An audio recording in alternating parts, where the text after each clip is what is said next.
¿Qué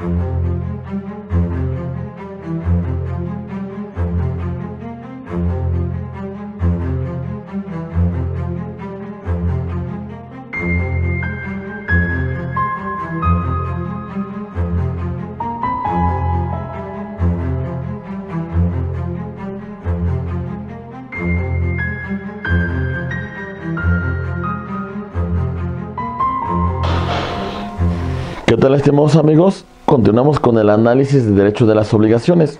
Vamos a concluir con la última fuente de las obligaciones, que se denomina hechos ilícitos. Los hechos ilícitos tienen una característica muy importante. Habla de una situación, de un nexo de causalidad, de una relación que existe entre el hecho y el daño.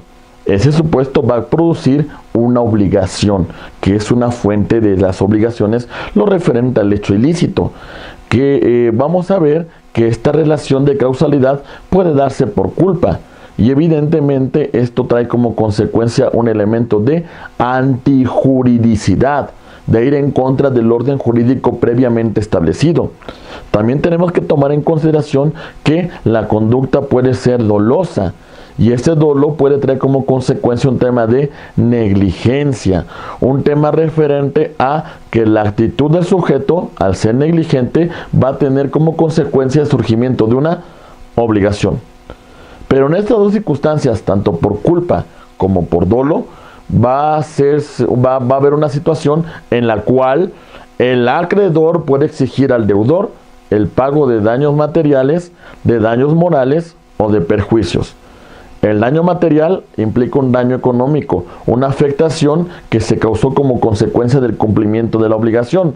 El daño moral implica un derecho subjetivo, implica una cuestión interna que versa sobre los daños o la afectación que causó el incumplimiento de la obligación. Y por último, los perjuicios son ganancias lícitas que dejaron de percibir las partes como consecuencia del incumplimiento de una obligación. Vamos a continuar, estimados amigos, con un tema que es fundamental, el efecto que tienen las obligaciones. Y respecto al efecto de las obligaciones, vamos a destacar que en primer lugar va a hacer referencia al pago o cumplimiento. El pago o cumplimiento indudablemente libera de la obligación. La primera pregunta que debemos hacernos es: ¿qué es el pago y qué contiene? El pago es una prestación en especie. El pago es una prestación de naturaleza fungible. El pago conlleva al cumplimiento de una obligación y comprende tanto elementos referentes al crédito como también, si se fijó así, lo referente a intereses. ¿A quién se le debe hacer el pago? Pues evidentemente al acreedor o a su legítimo representante. Y si no se encontrara o no lo aceptara, pues haremos la consignación ante un juez de paz. ¿En qué momento ha de hacerse el pago? Pues una vez que la cantidad sea determinable, una vez que la cantidad sea líquida. En ese momento, entonces puede surgir la obligación de cumplir con la obligación de cumplir con esta prestación derivada.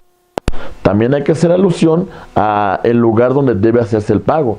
La regla general es que sea en el domicilio del deudor, pero también puede ser en el domicilio del acreedor o algún otro que fijen las partes dentro del propio contrato. Los gastos del pago indudablemente van a correr por parte del deudor, a excepción como consecuencia de un cambio de domicilio que no fue notificado, y en esa circunstancia compensación adicional. Otro elemento es la imputación del pago. ¿En qué momento se va a hacer? En el momento que tengamos una exigibilidad del cumplimiento de dicha prestación.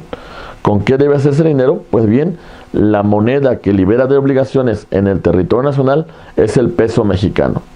Y si no nos aceptan el pago, el del acreedor, entonces, como ya mencionamos con antelación, se tiene que hacer la consignación ante el órgano jurisdiccional competente. Otro elemento sustituto de cumplir con las obligaciones es lo referente a la dación en pago. ¿A qué me refiero? Del contrato. Pero sin embargo las partes acuerdan un cumplimiento sustituto de la obligación, y de esta manera liberamos a nuestro deudor de las obligaciones. Supongamos que Pedro me debe 20,000 pesos y de alguna manera no tiene cómo pagarme esos 20,000 pesos, pero me ofrece una computadora Mac que vale unos 25,000 pesos, pero con ello Pedro quiere que yo lo libere de la obligación, y si yo acepto esa computadora a cambio de lo que me debe a Pedro, entonces estamos dando por cumplimiento a una obligación. El incumplimiento de las obligaciones tiene algunos supuestos que vamos a destacar a continuación. En primer lugar, vamos a hacer referencia al pago de daños y perjuicios. Ya mencionamos qué tipo de daños, tanto daños materiales como daños referentes a cuestiones morales. Y los perjuicios refieren a cuestiones materiales o cuestiones económicas que se dejaron de percibir. En esa circunstancia vamos a tener como atribución un tema de una compensación adicional a la obligación prestada. Así también hay que hacer alusión a los tipos de indemnización que pueden surgir. Compensatoria implica un tema de compensar los intereses de la parte. Implica un tema muy importante que tiene que ver con la afectación que causó tu incumplimiento de obligación, pues tiene que implicar una aportación adicional, pues para que satisfaga las consecuencias que produjo el incumplimiento de obligación. Asimismo, también podemos incluir dentro de esta clasificación los temas referentes a una cuestión de indemnización moratoria, si así se pactó dentro del propio contrato, por incumplimiento tardío. ¿Cómo vamos a proteger el crédito derivado de una obligación? Pues bien, en primer lugar vamos a mencionar la acción que denominaban los romanos acción oblicua, que implica que ante una prestación que tiene a su favor el deudor y no ejercita para no cumplir con la obligación, evidentemente puede sustituir para recibir esta prestación el acreedor, toda vez que puede demostrar que el objeto de no aceptar dicho cumplimiento de obligación por parte del deudor es un tema de no cumplir con la obligación que a su vez ese tiene con su acreedor. También tenemos otra acción para proteger el crédito que se llama acción, que implica dejar sin efectos todos aquellos actos que tiendan al menoscabo o a una circunstancia de que el deudor no puede cumplir con dicha obligación. Esto opera principalmente, estimados amigos, contra actos que tienden a que el deudor de forma voluntaria desplaza sus bienes, de forma voluntaria cambia de propietarios, solamente con la finalidad de no cumplir con la obligación. Y bajo ese supuesto, todos esos actos que tiendan a dejar en un estado de indefensión al deudor, evidentemente tienen que ser declarados nulos. Tenemos otra forma de defender ese derecho de crédito a través de la acción contra simulación de actos jurídicos. Es decir, en la acción pauliana los actos jurídicos sí se llevaban a cabo. En esta acción contra simulación de actos, los actos jurídicos no se están llevando a cabo.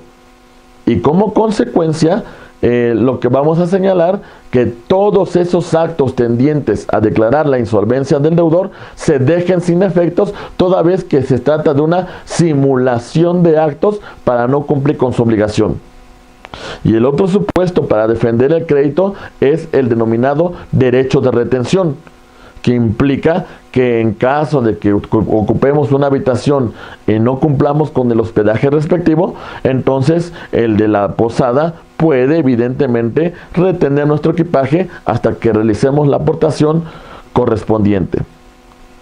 Estimados amigos, con ello vamos a dejar esta parte del video.